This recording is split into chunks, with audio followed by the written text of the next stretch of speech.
Vanoggend was daar 'n paar mense gewees, ekskuus, wat gesê het van dankbaarheid in hulle lewe, van wat die Here net kom doen het in hulle lewe in, ongeag watter omstandighede ook al, slegte omstandighede, maar ons is nog steeds dankbaar vir dit wat die Here vir ons doen. En ek wil vanoggend wil ek 'n getuienis deel, nie my eie getuienis nie, maar 'n Chinese man wat so 'n groot getuienis het, broer Jan. En ek wil graag dit met julle deel, want as ons die Here Jesus aanneem, dan wil ons hom dien. Dan wil ons dankbaar wees vir dit wat Jesus vir ons aan die kruis gedoen het. En ons kan nie stil bly daaroor nie, want die Gees van God werk in ons om te kan praat. Hy dring ons om te getuig van Jesus Christus. As ons die liedjie wat ons net nou gesing het, van hoe sal ons weet? Ons sal nie weet wat Jesus aan die kruis vir ons gedoen het nie. Ons kan nie naaste by ons gedagtes rondom dit sit, om te besef wat Jesus vir ons gedoen het aan die kruis. Ons kan nie, daar's nie 'n manier nie. Maar uit dankbaarheid kom ons en ons sê, Here, hier is my lewe. Here, ek is 'n sondaar, toe U vir my gesterf het aan die kruis. Ek wil vanoggend sê, of vra, was jy daar gewees toe Jesus gesterf het aan die kruis?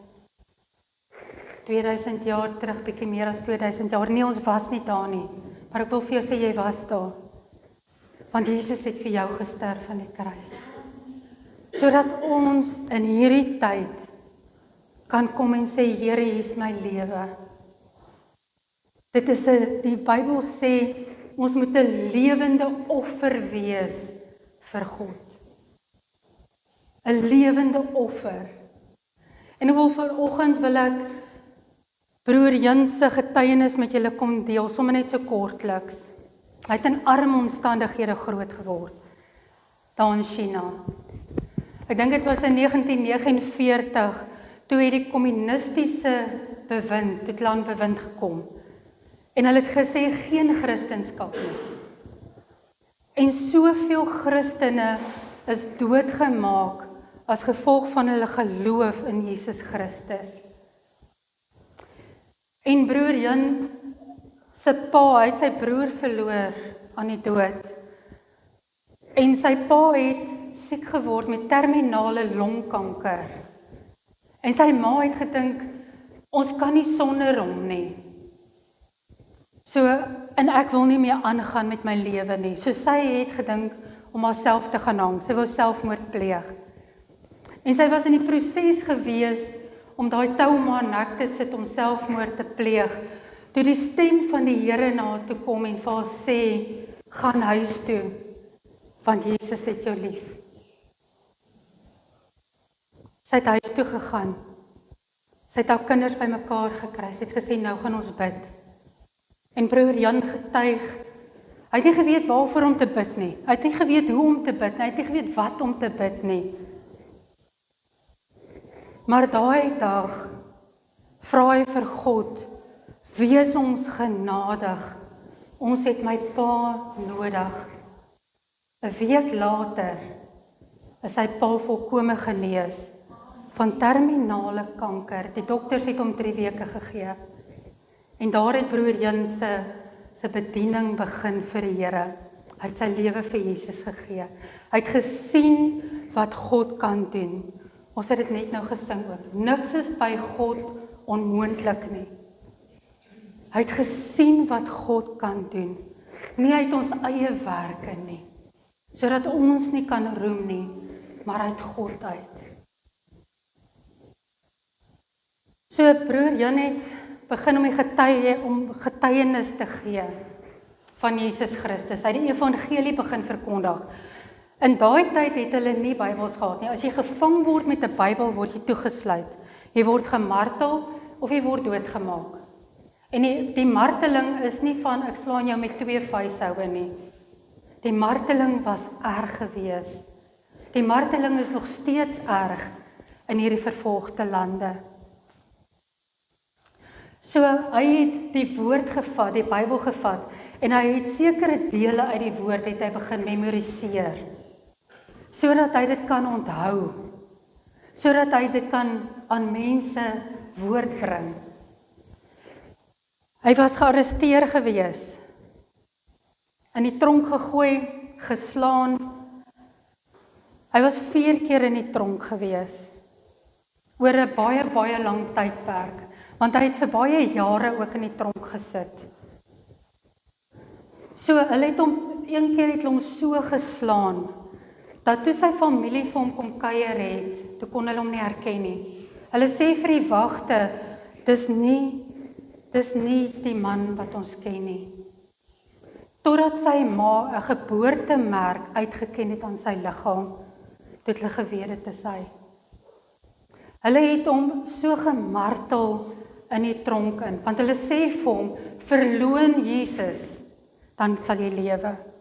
Hy het geweier om dit te doen.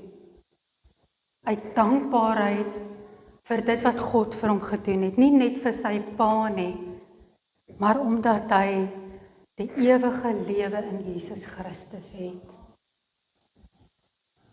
En ek wil nog 'n paar dinge noem, en ons dink baie keer as ons praat van die vervolgde kerk, dan dink ons, ag, dit is niks. Ek wil vanoggend vir julle sê, die vervolgde kerk word regtig erg vervolg. Mense word doodgemaak. Daar is in China, vertel hy ook, hierdie man wou Jesus nie verloon, hy het sy familie laat kom. Hulle het tafels op mekaar gesit, hulle het hom 'n tou om sy nek gesit. Hulle het vir hom gesê, verloon Jesus of jy sterf. Hy sê, ek kan nie Jesus verloon nie. Hulle skop hy tafels onder hom uit. Sy hele huisgesin sien hoe hy sterf. Julle, hierdie is harde goed. Maar ons leef in Suid-Afrika, waar ons die vryheid het om die evangelie te verkondig, en ons doen dit nie. Want ons is te skaam. Ons is te gemaklik. Ons los dit net. Daar's mense wat verlore gaan. As jy kind van God is, dan moet jy getuig. Want daar's mense wat hel toe gaan. Omdat ons nie praat nie. Hulle het naalde onder sy naels ingedruk, dat hy uitgepaas het, flou geword het, van pyn, hy kon dit nie meer hanteer nie. Hulle het sy bene met hamers geslaan, hulle het dit gebreek, sodat hy nie kon loop nie, hy kon nie opstaan nie. Maar 'n getuienis kom nou deur. Hy sê, nadat hulle sy bene met hamers geslaan het hy op die vloer gesit, en hulle is weg. En Jesus genees sy bene. Jesus genees sy bene. Dis die God wat ons dien. 'n ander keer, ekskuus vir die kinders wat hier is, maar dis die woord wat die Here vir my gegee het om te deel. Op 'n ander keer het hulle sementblokke, want hulle kon nie glo dat hy kon opstaan en loop nie, terwyl hy in die tronk is nie. 'n ander keer het hulle sementblokke op sy bene gegooi, om sy bene te breek. Dokter het gesê, jy sal nooit weer loop in jou lewe nie. Daardie aand kom die stem van die Here na hom, en hy sê vir hom, rise and go. Hy sê, maar hy sit daarso, en hy probeer opstaan, en die volgende oomblik staan hy op. En God genees 'n tweede keer sy bene. Hy sê, maar hy Hy staan en hy begin te stap na hierdie tronk deur toe. Hy sê toe aan hom vat, toe gaan hy oop. En so ver as wat hy stap, gaan die deure oop. Hy sê hy stap verby die wagte. Hy stap verby 'n man wat besig is om die vloere te was. Hy sê niemand sien hom raak nie. Hy stap uit daai gevangenis uit. Hy kry 'n taxi, hy klim in 'n taxi en daai taxi vat hom na 'n huiskerk toe, want daar's nie kerke nie. Hulle moet ondergrond kerk hou.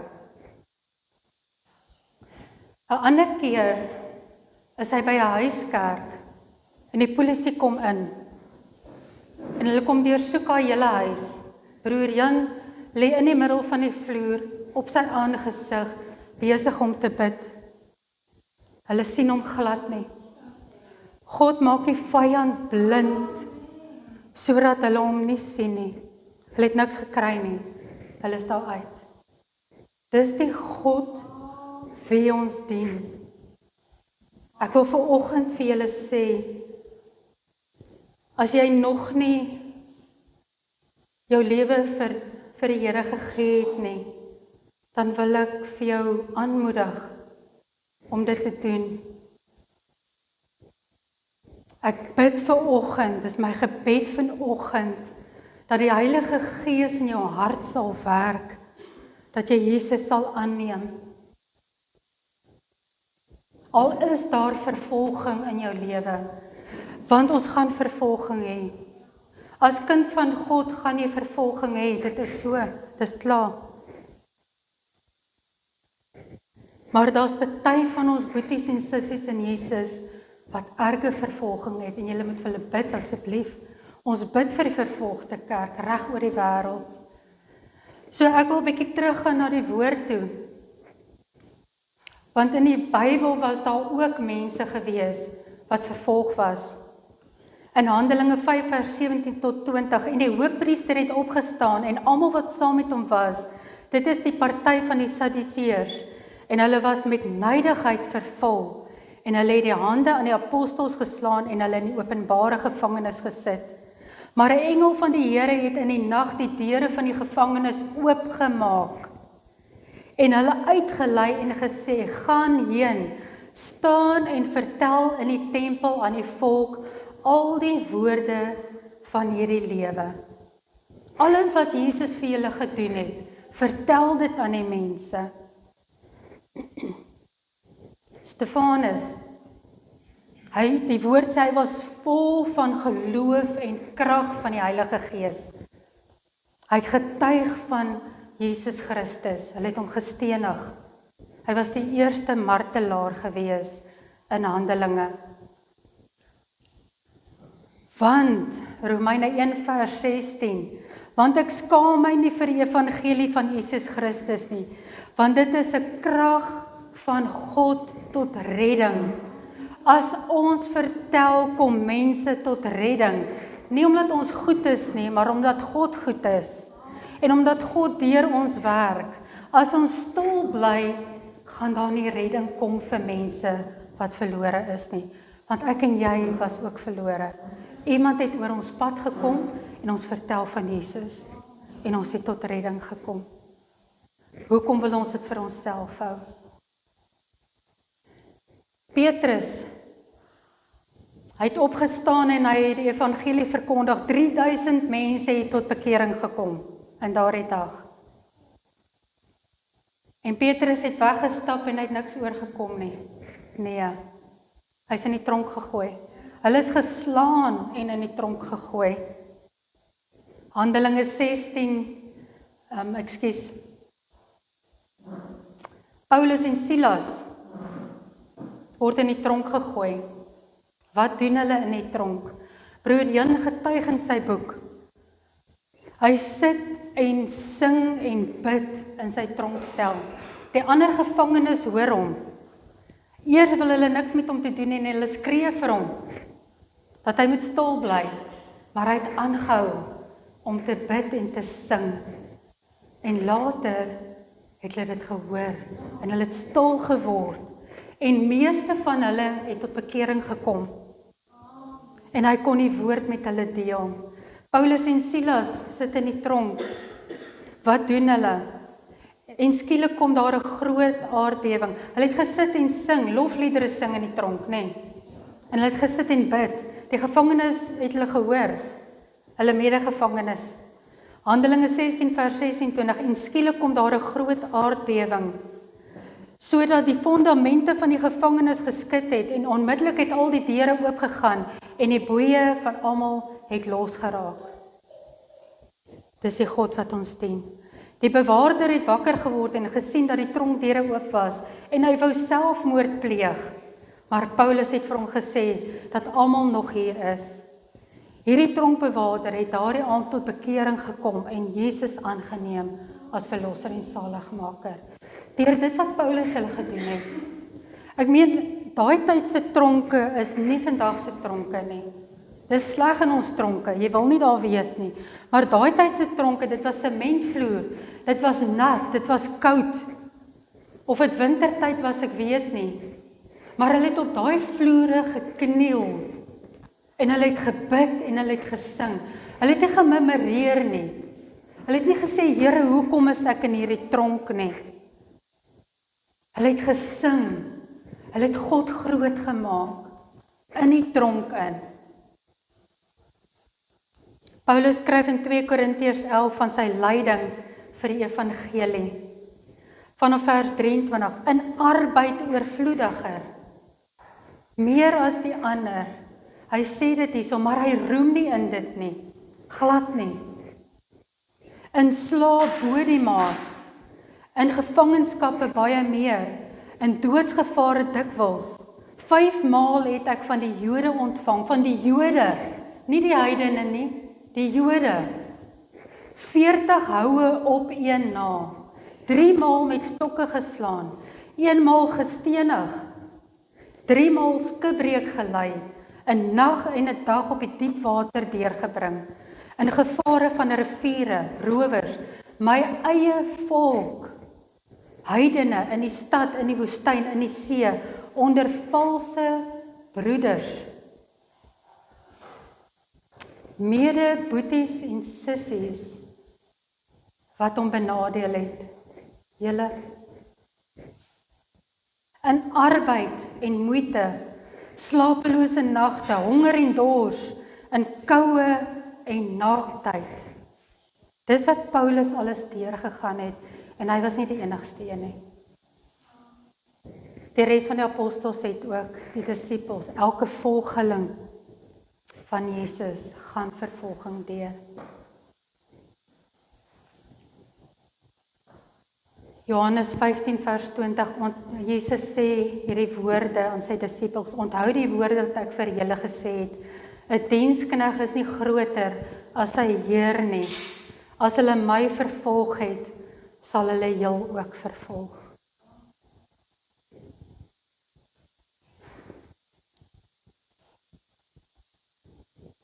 Die Here stuur vir Ananias na Saulus toe, voordat hy Paulus geword het. Hy sê vir Ananias, gaan lê hande op Saulus. Ananias sê, Here, ek gaan nie. Hierdie man het volmag om ons Christene dood te maak. God sê vir hom, gaan. In vers 15 lees ons, maar die Here sê vir hom, gaan, want hy is vir my 'n uitverkore werktuig om my naam te dra voor nasies, konings en kinders van Israel. God stuur hom nie net na een persoon toe, hy stuur hom na nasies toe. Hy stuur Paulus na konings toe. Vers 16, want ek sal hom toon hoeveel hy vir my moet ly. Die Here het Paulus geroep. En Paulus het al hierdie lyding, al hierdie vervolging deurgegaan. Maar hy het dit gedoen uit dankbaarheid. Ek wil vir julle sê, hierdie lewe gaan verbygaan. Die ewige lewe wag vir ons. As jy Jesus nie het nie, gaan jy die ewige lewe mis. Die woord sê, wat is die ewige lewe? Dis om God die Vader te ken. Dis om verhouding met hom te hê. As jy vanoggend nie 'n verhouding met God het nie, wil ek vir jou sê, maak werk van dit. Want dit is die ewige lewe. God is die ewige lewe. Ons is in Suid-Afrika. Ons het vryheid van geloof. Maar ons gebruik dit nie. Ons kan kerk hou. Ons kan banners buite opsit met Jesus is koning. Jesus is ons Here. Ons kan by hospitale gaan bid vir siekes. Ons kan die Here verkondig in Suid-Afrika. Maar ons is gemaklik. Die Here stuur 'n engel na die gemeente in Laodicea. Hy sê, gaan gee vir hulle my boodskap. Hy sê, was julle maar koud of warm, maar julle is lou, en dan gaan julle uit my mond uitspoeg. Pas op, dat ons nie lou is of word vir die Here nie. Hy gaan ons uitspoeg. Hy gaan ons lamp van ons kom wegvat. Ons het vryheid in Suid-Afrika. Ons kan die woord verkondig. Ons het nie vervolging soos in ander lande nie. Maar ek wil vir julle sê vanoggend, moenie moedeloos word nie. Al is daar vervolging van watter aard ook al. Moenie moedeloos word nie.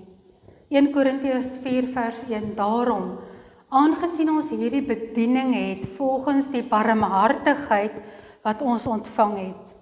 Ons het barmhartigheid van God ontvang, genade op genade. Gee ons nie moed op nie. Daarom gee ons nie moed op nie, maar al vergaan ons. Uiterlike mens ook. Nogtans word die innerlike mens dag na dag vernuwe. Mense kan jou liggaam doodmaak. Hulle kan jou martel. Hulle kan wat ook al doen. Maar die innerlike mens kan hulle nie doodmaak nie. Hulle kan nie jou gees wat aan God behoort doodmaak nie. Hulle kan jou liggaam doodmaak. Hierdie liggaam gaan in elk geval doodgaan. Hierdie liggaam gaan vergaan. Wat bly oor? My siel en my gees. En die woord sê dit gaan terugkeer na God toe. As kind van God gaan ek 'n verheerlikte liggaam hê. Gaan elkeen van ons wat Jesus aangeneem het, 'n verheerlikte liggaam hê. Hierdie lewe gaan vergaan. Al jou goed wat jy het, gaan vergaan. Die dag as jy jou laaste asem uitblaas, het jy niks. As jy Jesus nie het nie, het jy absoluut niks. Maar as jy Jesus het, het jy die lewe in God die Vader. So die uiterlike mens gaan dood, maar die innerlike mens word vernuwe dag na dag. Dink julle broer Jan het dit maklik gehad in die tronk? Glad nie. Sy omstandighede was sleg. Hulle het baie keer het hy nie geëet nie. Ek dink hy het iets in die 40 kg geweeg op 'n stadium. Hulle het nie vir hom kos gegee, hulle het vir hom vuil water gegee om te drink. Het jy al honger gely in jou lewe? Het jy al dors gehad in jou lewe? Ons is een keer is ons daar by die see. En ek en Jaco sit daar so en ons kyk so oor die see. En hierdie gedeelte van Paulus kom by my op van toe hy in die water was, in die diep water, vir 'n dag en 'n nag. En ek begin met die Here te praat en ek sê, Here, om 'n dag en 'n nag in hierdie see te wees wat hier voor my is, ek sal dit nie maak nie. Ek sal dit nie maak nie. Die vrees sal my laat doodgaan. Want wat as daar 'n haai kom en hy byt my? Hy vreet my op. Wat van as daai see onstuimig geraak? Ek gaan verdrink, ek gaan dit nie maak nie. En vrees begin my hart vat. En ek sê, Here, hoe kon Paulus dit doen? En die Here sê, glo in my. Vertrou my. En ons lees dit hier. Wat het God alles gedoen? Nie net vir broer Jan nie, vir Paulus, vir die disippels. God sê, glo in my, vertrou my. Ek sal jou uitred. Want ons ligte verdrukking, wat vir 'n oomblik is, vir 'n oomblik op hierdie aarde, bewerk vir ons 'n alles oortreffende, ewige gewig van heerlikheid. Dis wat ons gaan kry in die lewe hierna. Omdat ons nie let op die sigbare dinge nie, maar op die onsigbare. Want die sigbare dinge is tydelik, maar die onsigbare is ewig. Ek wil julle bemoedig vanoggend. Ek wil vir julle sê, moenie moed verloor nie. As dinge sleg gaan in jou lewe, moenie moed verloor in Jesus Christus nie. Moenie. Hou vas aan die Here. Hy gaan jou uitred. Hy sê dit in sy woord. Dan dink ons, maar hoe broer Jan het dan deur al daai dinge gegaan, al daai marteling in die tronk. God het hom daar uitgehaal.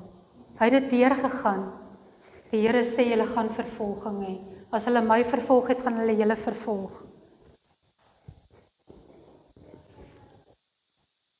Hou vas aan die Here. Die dinge waardeur ons in Suid-Afrika gaan, is 'n druppel in die emmer, waardeur ons ander boeties en sissies in Christus deurgaan in ander lande met vervolging.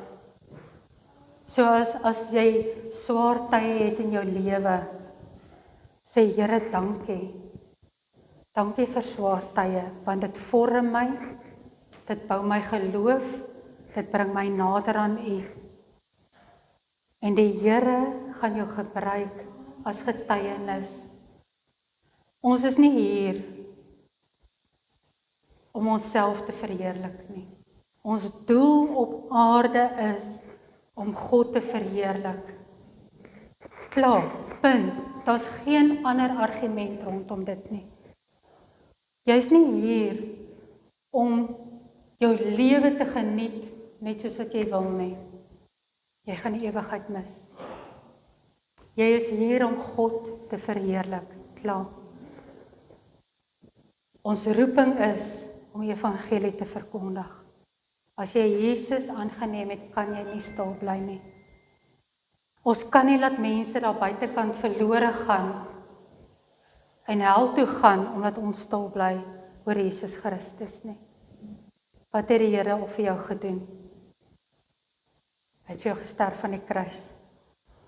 Die eerste en die belangrikste ding wat daar is.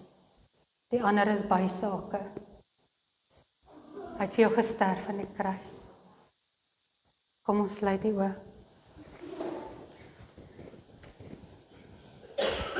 Here, ons staan vanoggend hier, Here, in afhanklikheid van U.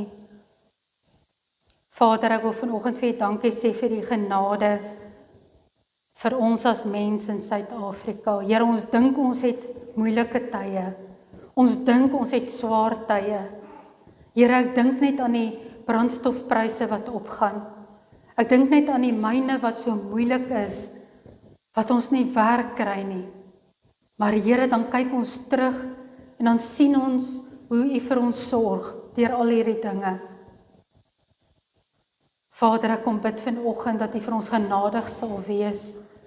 Here, daar waar ons nie praat nie, daar waar ons nie Jesus verkondig nie, Vader, vergewe ons daarvoor. En Here, kom help ons. Maak nie saak wat oor ons pad kom nie, dat ons Jesus sal verkondig, dat ons sal vashou aan Jesus. Here, want dit gaan oor die lewe hierna, nie hierdie lewe wat ons nou in is nie. Vader, aan U kom toe al die lof en al die eer. Vader, ek kom bid vanoggend dat U elkeen wat U is sal kom seën. Here, dat U aangesig oor hulle sal skyn, Here, dat U hulle sal behoed en bewaar waar hulle ook al mag gaan. En Here, dat U die pad vir hulle gelyk sal maak in hierdie week wat voorlê. Vader, ek kom bid vir mense wat hartseer is, wat vanoggend hier sit. Here, dat U hulle sal kom toevou in U kosbare liefde. Here, mense wat nie weet watter kant toe nie, dat U uitkoms sal bring. Vader, aan U kom toe al die lof en al die eer in Jesus naam. Amen. Dankie julle.